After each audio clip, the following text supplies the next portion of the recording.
All right, in this video, we want to take a look at selecting specific columns from a table.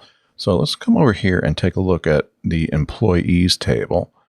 And we have a number of columns there. So we have employee number, birth date, first name, last name, gender, and hire date.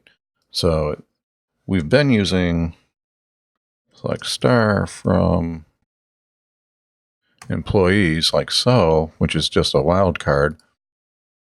And that gives us all the columns in it. Now, if we want to select specific columns, we can use, so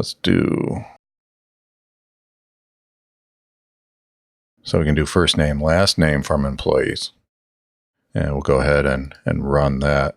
And I did point this out in the code review in case you missed it. We have this little formatter here, this little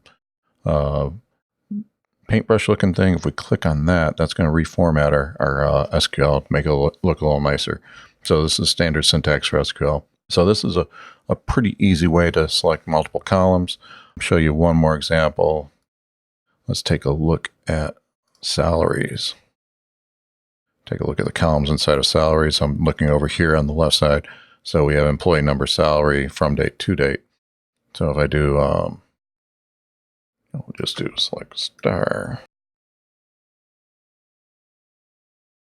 And we'll go ahead and run that. And we can see that I'm getting all the columns. But if I just want, let's say I want the first two columns, I can do employee number and salary.